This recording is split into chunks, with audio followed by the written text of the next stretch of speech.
Well, the reason I like stopped and talked to you and asked you if it was like a humanity thing, because like I hate seeing where the world is going right now. So I'm like, okay, if this guy's like trying to make a difference in the right direction, like, I mean, just driving up, you could see like all the stuff from Officer Apple, and it's bad. People are so divisive. I'm sorry? People are so divisive. Yes, they are. That's the main thing I'm trying to fight right here, is divisiveness. Right. I'm spending time with my mom today, and we try to come to farmers markets every Saturday in the summer unless we have different things going on. But I just love spending time with her because I lost my dad at a really young age, and that was absolutely guttural. I'm an only child. We only had each other.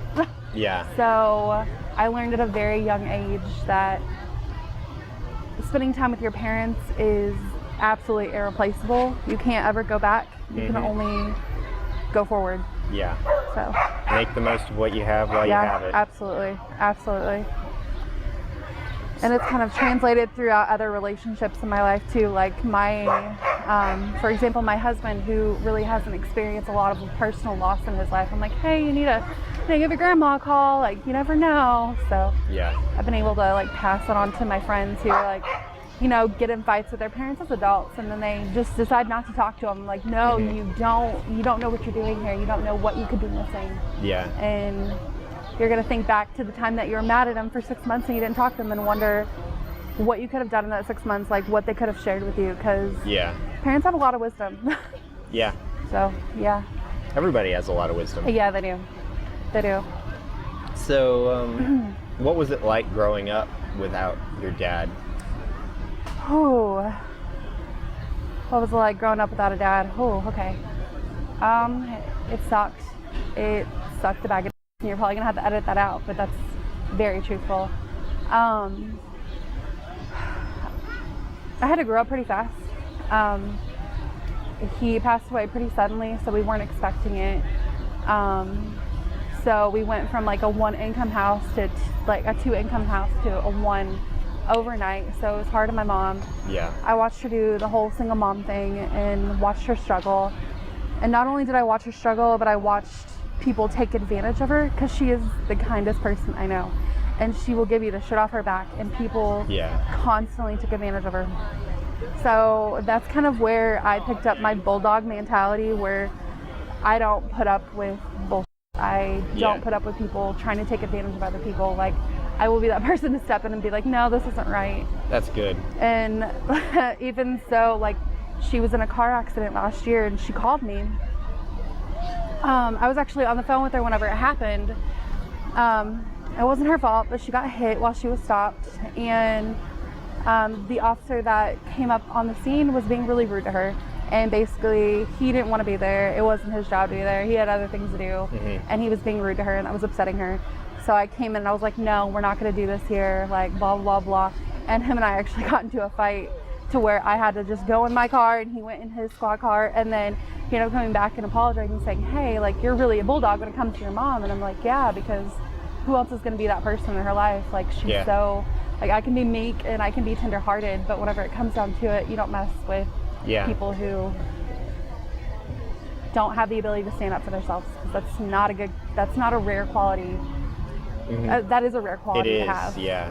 So it's I think a lot of people want to be that person, but just they're afraid. And it's hard. It really is. It really is. But I can tell you that there's never been a time that I've regretted it. Fortunately, I have discernment to when to pick my battles and when to not. Yeah, that's very important. So fortunately, I haven't regretted it, and I still stand by every time that I've had to be a bulldog to people. Yeah. Yeah. I can tell you've got a lot of good stuff to say. Oh no. Do I have a lot of good stuff to say, Mom? She's like, what do you mean? Like, I don't know. I've gone through some that's why. Yeah. I've seen some I've gone through some yeah. I love taking care of people. I love being creative. I love getting out and traveling and experiencing things. I'm a big believer that I'm not a very, what is the word?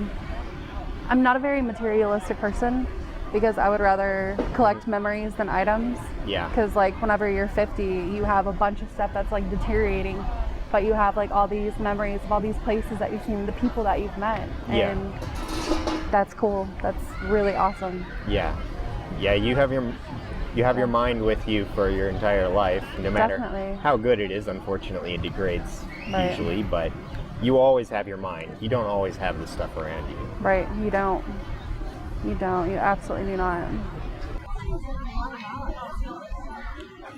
Yeah, I want to hear about that. Oh no, thanks, Mom. Okay, mission to Guatemala. Okay, so that's not great because you see me cuts, so that's awesome. So I'm a big believer that words are just words, and it's I don't say like GD or anything like that.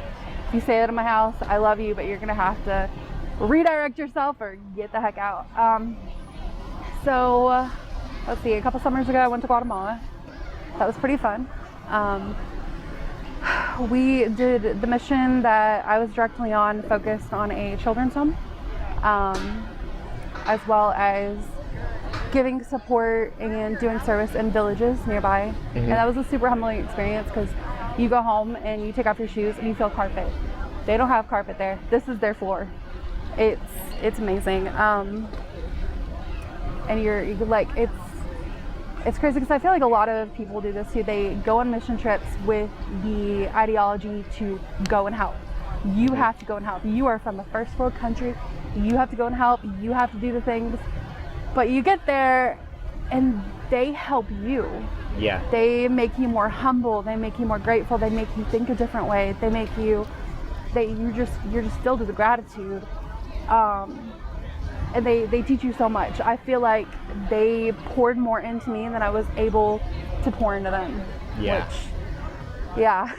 I didn't expect that at all. It was my first international mission trip, and it was very eye-opening. Very eye-opening. Yeah. Just the cultural differences too. Like, Oh yeah. going down the road and there's like a truck of, police, and they have like AK-40s strapped to them, and I'm like, this would be super jarring in Bentonville, Arkansas. Oh yeah. Yeah, this would be super jarring. You'd be like, the world's ending. Yeah, like this is it. This is the crap we prepared for. Yeah. So. Yeah. Yeah, I was actually on a mission trip to Mexico, and they were just so nice and so accommodating. They didn't have a lot, but they're they willing shared to give you whatever they have. Yeah. They're willing to give you whatever they have, which is insane. My husband, he went to India, and he went to these people's houses who didn't have a lot, but they literally gave him the best of what they had. Yeah. It's amazing. It's crazy. It's crazy. Honestly, Yeah. of all my favorite people who I've ever met, I can think of one thing in common, and they're all dirt poor. For real. Because you can't buy a personality with money. Yeah. Like, you can't do that. Like, that's true. I have to piggyback on that. That's definitely true. Yeah. Yeah. Thank you. Thank you very much. Talking to I you. enjoyed it.